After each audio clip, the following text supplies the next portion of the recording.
آقا کارکرد یا کیلومتر ماشین، همون که بعضی از دوستان عدد کیلومتر رو موقع فروش کم میکنن. امروز میخوایم در مورد کیلومتر ماشین با هم صحبت کنیم، پس افتخار بدید در ادامه با ما همراه باشید. خیلی مخلصیم.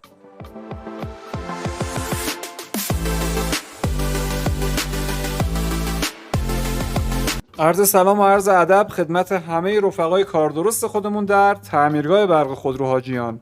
آقا جدیداً به کم کردن کیلومتر یعنی اصلاح کیلومتر، ولی متاسفانه این اصلاح کیلومتر همش در راستای کاهش عدد اصلی کیلومتره و کسی نمیاد عدد کیلومتر ماشینش رو اصلاح رو به بالا بکنه.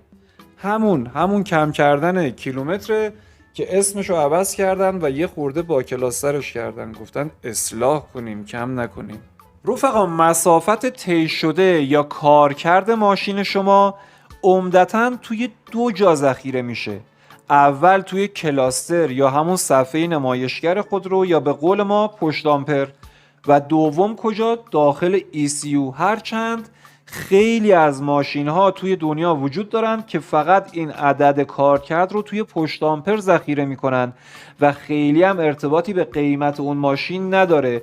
چرا؟ چون که مثلا توی برندهای مطرح جهانی مثل بنز و تویوتا و BMW و حتی فورد و GMC مدل هایی هستن که این عدد کارکرد فقط توی پشت آمپر ذخیره میشه. حالا ممکنه شما عزیزان بپرسید که آقا این عدد کیلومتر رو میشه کم کرد یا نمیشه؟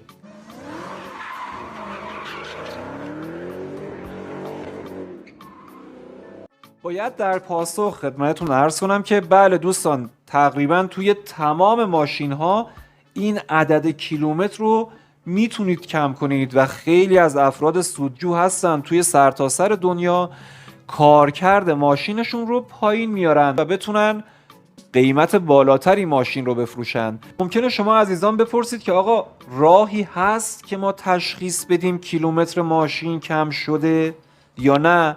قبل از اینکه پاسخ این سوال رو خدمت شما عرض کنم، باید یک نکته مهم رو خدمتتون یادآوری کنم. اصولاً میزان کارکرد یا کیلومتر ماشین نباید برای ما آیتم اصلی باشه. یعنی چه؟ یعنی اینکه ما آیتم های مهمتری میتونیم داشته باشیم برای انتخاب ماشین دست دوم بهتر. این عدد کارکرد یک عدد قابل اتکا و قابل اعتمادی نیست و به راحتی یک تعمیرکار میتونه عدد کیلومتر رو پایین بیاره. آیتم های مهمتری که ما باید در نظر داشته باشیم مثل سلامت موتور، سلامت اتاق، بی صدا بودن اتاق، بی صدا بودن موتور، سلامت سیستم تعلیق، ضربه نداشتن شاسی ماشین یا رنگ نداشتن ماشین، اینا رو ما باید بیایم تشخیص بدیم. خیلی نباید دنبال این باشیم که عدد کیلومتر این ماشین چقدره و از اون طرف و بیان یه ماشین مثلا شاسی خورده رو به عنوان اینکه این عدد کیلومترش پایینه به ما بفروشن. رفقا متاسفانه باید خدمتتون بگم که اگر اون تعمیرکار کارش رو درست و دقیق انجام داده باشه، یعنی عدد کیلومتر رو هم از توی آمپر کم کرده باشه و هم از داخل ECU، راهی برای اینکه شما تشخیص بدید عدد کیلومتر کم شده واقعا وجود نداره. ولی یک راههایی وجود داره که شما میتونید حدس بزنید که این عدد کیلومتر غیر واقعیه و عدد کیلومتر دستکاری شده. چه راههایی وجود داره که شما بتونید تشخیص بدید؟ اولین راه اینه که به پیچ‌های خود یونیت آمپر، پنل ها و کاورهای اطراف پشت آمپر دقت کنید. برای کم کردن پشت آمپر معمولا باید خود مجموعه کلاستر بیاد بیرون. برای اینکه کلاستر رو بیرون بیارن باید پیچ ها رو باز کنن. باید دقت کنید که این پیچ هایی که اطراف پشت آمپر وجود داره پیچ گوشتی روشون افتاده یا نه، یا آثار باز شدن روشون هست یا نیست.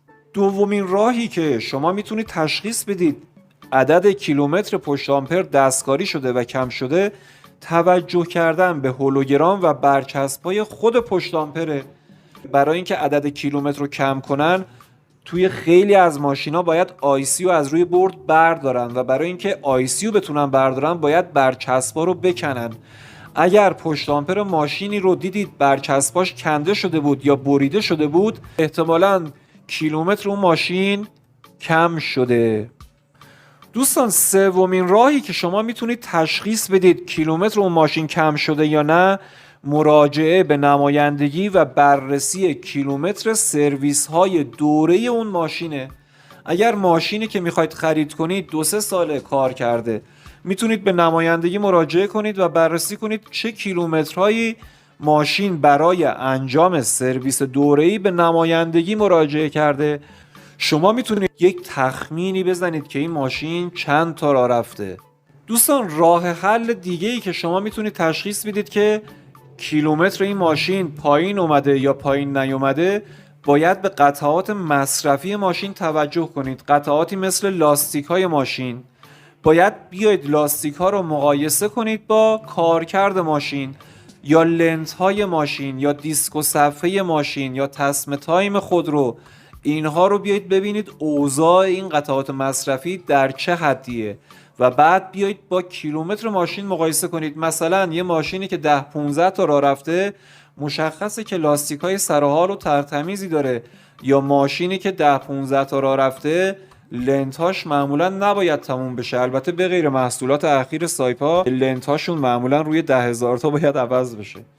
یک نکته هم خدمت تعمیرکاران و همکاران عزیزی که احتمالاً کیلومتر ماشین رو پایین میارن خدمتشون عرض کنم. دوستان متاسفانه چند سال پیش بنده خودم هم کیلومتر ماشین ها رو پایین می آوردم و با جملاتی مثل این که حالا یک کار تخصصیه و یک کار فنی مسئولیتش با من نیست، خودم رو قانع می کردم.